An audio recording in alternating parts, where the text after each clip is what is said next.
Bharatiya Janata party प्रदेश में बदले की भावना से काम कर रही है। भाकियू अध्यक्ष नरेश टिकैत ने कही और भी बड़ी बातें।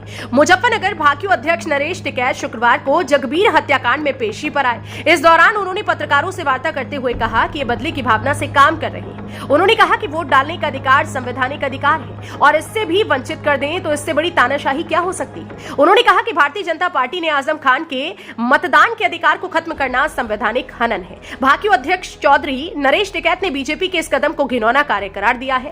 चौधरी नरेश टिकैत ने कहा कि यदि विधायक आजम खान के मतदान का अधिकार जा सकता है तो विधायक विक्रम सैनी का क्यों नहीं। भाकियू अध्यक्ष चौधरी नरेश टिकैत ने बीजेपी की एक तरफा कार्यवाही पर निशाना साधते हुए कहा कि अगर किसी की गाड़ी पर भाजपा का झंडा है या किसी के घर पर भाजपा का झंडा है तो उसके लिए तो सब कुछ है। कहा कि और किसी के लिए कुछ नहीं है। चौधरी नरेश टिकैत ने कहा कि पश्चिमी उत्तर प्रदेश गन्ना बेल्ट है और यहाँ पर गन्ने की राजनीति चलती है और यहाँ गन्ने का किसान बिल्कुल तथा बर्बाद हो गया है। उन्होंने कहा कि किसान बोलता है तो उन पर मुकदमा दर्ज कर धमकी देते हैं। भारतीय किसान यूनियन के अध्यक्ष नरेश टिकैत ने कहा कि खतौली विधानसभा के उपचुनाव में प्रशासन ईमानदारी से चुनाव कराए क्योंकि ये चुनाव तय करेगा कि सरकार द्वारा जो कार्य किए जा रहे हैं जनता उससे कितना खुश है। इस अकेली सीट से सरकार पर कोई फर्क पड़ने वाला नहीं है, लेकिन यह उपचुनाव सरकार के प्रति जनता की भावनाओं को उजागर करेगा और इससे सबक लेकर सरकार को सद्बुद्धि आ सकती है। नरेश टिकैत शुक्रवार को जगबीर हत्याकांड में पेशी पर आए थे, जहां पर उन्होंने पत्रकारों से वार्ता करते हुए कहा कि उपचुनाव से अनावश्यक खर्च होता है जो नहीं होना चाहिए। चुनाव शांतिपूर्ण तरीके से होना चाहिए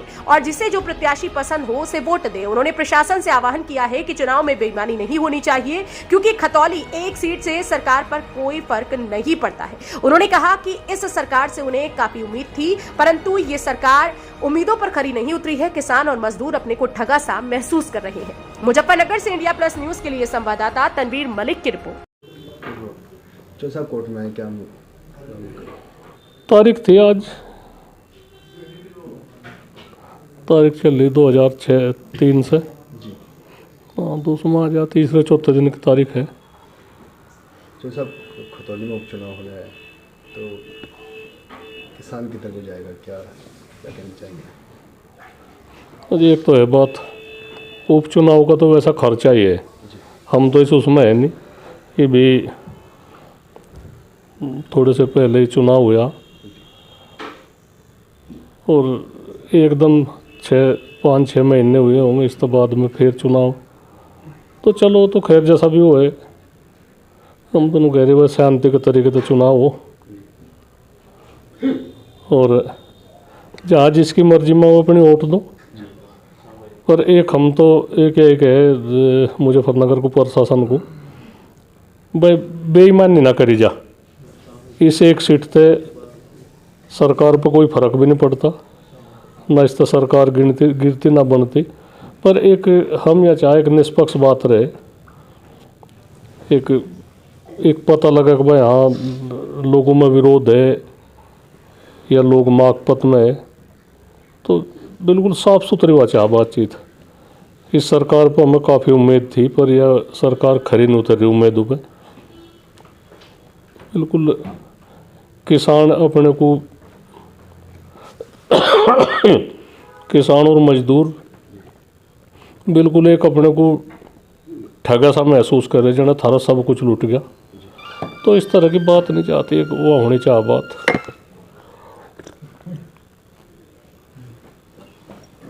जो सब इस सीट के लिए कल उप मुख्यमंत्री साहब भी आए थे, पूरी जी जान लगा दी है इस सीट के लिए, क्या कितनी महत्वपूर्ण है बीजेपी के लिए ये सीट? मुख्यमंत्री योगी आदित्यनाथ की भी चर्चाएं हैं, आके जनसभाएं करेंगे। नहीं वो भी देखे हमने, उप मुख्यमंत्री आ रहे थे, कितनी भीड़ थी उन्होंने कुछ नहीं क्या हुआ। तो वैसा तो हमारी तो सीट नहीं वहाँ जिले की है, जिला मुजफ्फरनगर की सीट है। तो देखो क्या हो इसमें। कह रहे हैं कि बाहुबली खड़ा है तो बाहुबली से निपट लिया जाएगा, कुछ इस तरह का। अजी ना, ये तो एक विरोध करने का एक लोगों का तरीका है। बाहुबली का ऐसा वो भी इंसान ही है। बाहुबली तो ये है, ये दिखा रहे अपने को बाहुबली पड़ा। तो जो विधायक है, कितने कई विधायक है जेल में है, उन्हें उनकी जमानत भी नहीं हो रही। बाहुबली तो ये दिखा रहे और एक बदले की भावना तो काम करा जा रहा जो अच्छा नहीं है। लोगों को तो यही उम्मीद है कि भाई पर्चा भी कैंसिल हो सके। इसमें कोई वो नहीं है कुछ न कोई कहें कि कुछ ही पॉइंट में पर्चा कैंसिल कर देंगे, फिर छुट्टी इनके आगे फिर कोई रहता ही नहीं। जी। तो बेईमानने के ये तरह तरह के तरीके अपना रहे, तो ये नहीं चाहता बिल्कुल एक निष्पक्ष चाह। जो साहब आदम खान साहब की विधायकी रद्द कर दी गई, फिर उनके वोट डालने का अधिकार भी छीन लिया गया, तो अब नहीं। क्या? नहीं, एक तो देखो हम तो कह तो रहे ये निकालस बदले की भावना से काम कर रहे। अगर कोई भाजपा का झंडा किसी की गाड़ी पे है, किसी के घर पे है, तो उसके लिए तो सब कुछ है, नहीं तो और इनके लिए सब वो है। हम भी जैसा किसानों की बात कह रहे, मतलब एक देखो जैसे अब ये गन्ना बेल्ट है, पश्चिम उत्तर प्रदेश में गन्ने की राजनीति चले, यहाँ से गन्ने का किसान बिल्कुल तबाह होगा, बर्बाद होगा, ना कोई रेट बढ़ा है ना कुछ है। तो क्या है ये बात, ये किसान बोले तो उन्हें धमकी दी जाए, उन पर मुकदमे दर्ज हो जाए, बिजली के मुद्दे है, तो इस बात पर ध्यान चाह रखना। वोट डालने का अधिकार को छीन लेना कहाँ तक के सही मानते हैं क्या? आजम खान नहीं, ये तो एक तो बताओ ऐसा, ये तो एक अपना अधिकार है, और इस यूं भी इस तभी वंचित कर दो तो इस बड़ी और तानाशाही क्या हो सके। वो उसकी एक तोहिन तो करने की बात है। एक वोट है, उसे अपने वोट गिरने का भी अधिकार नहीं, तो इससे बड़ा और घिनौना कार्य क्या हो सके। हम तो इसकी निंदा करें, घोर निंदा करें, इस तरह की वानी होनी चाहती। ठीक है, किसी को जो कोई जेल में है उसे भी अधिकार है वोट गिरने का, तो ऐसे नहीं चाहती बात, इसकी हम निंदा करें। विधायक विक्रम सैनी भी उसी मामले में विधानसभा सदस्यता रद्द हुई है, क्या उनकी भी नहीं होनी? तो फिर तो जो वैसी बात है, फिर तो सब पर लागू होनी चाहिए भाई जी। देखे तो सब पर यही बात लागू होनी चाहिए, ये भेदभाव तो क्यों करे। ठीक है। India Plus News, सिर्फ वही जो सही।